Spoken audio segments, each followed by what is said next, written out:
discos de vinil têm um grupo de adeptos cada vez maior entre os audiófilos, colecionadores e DJs. Alguns dizem que eles possuem um som melhor que os CDs digitais e os MP3. Para atender a esse mercado, algumas gravadoras estão lançando mais discos em vinil, um processo de fabricação que é interessante e divertido de assistir.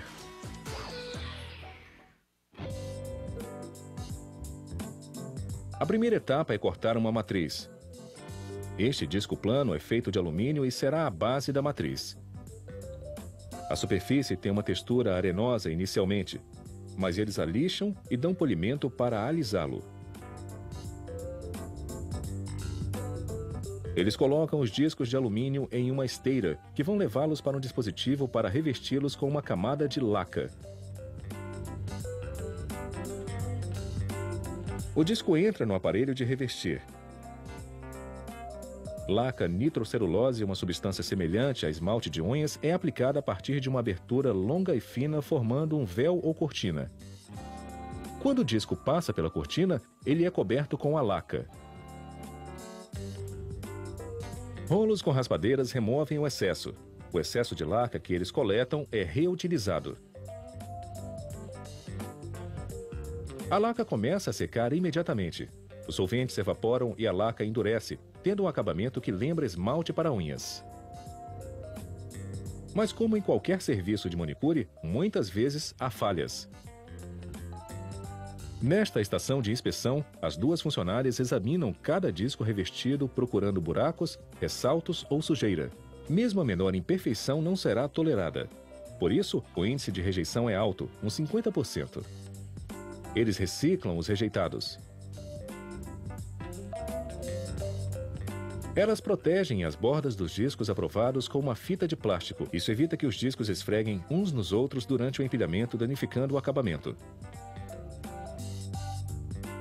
A seguir, um funcionário segura o disco sob um furador hidráulico que corta um furo no centro. Então, manuseando-o com cuidado para não danificar o acabamento, ele o coloca em um fuso. Um braço robótico encaixa um anel de plástico no fuso, depositando-o no furo central do disco. Como a borda de plástico, o anel também vai espaçar os discos. Agora, a matriz está pronta para fazer uma viagem até o estúdio.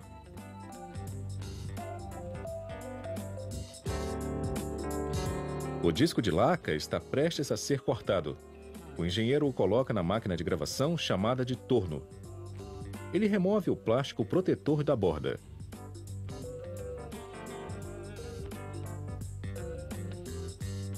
Ele coloca uma linha de vácuo no centro que aspira até o outro lado do disco e o mantém no lugar. O engenheiro agora move o cortador e um microscópio acima do disco. Ele abaixa o cortador sobre a borda exterior do disco e faz um sulco de teste. Ele posiciona o microscópio logo acima do sulco de teste e então olha nele para fazer um exame cuidadoso do corte. Ele faz ajustes no corte e então está pronto para gravar. O torno corta o sulco inicial e a música começa. O cortador com ponta de safira inscreve o som na superfície do disco. Do começo ao fim, a gravação será um sulco contínuo no disco.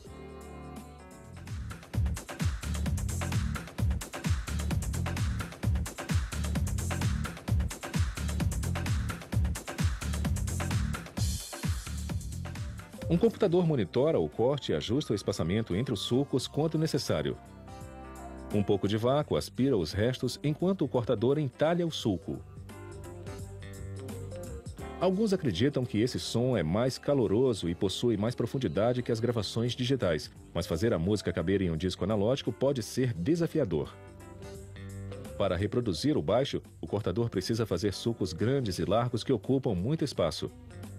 E embora os sulcos possam se tocar, eles não podem cortar um sobre o outro.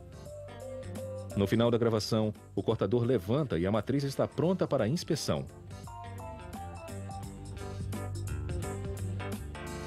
Se ele estiver aceitável, o engenheiro coloca uma plataforma deslizante sobre ela e inscreve um número de série único na laca.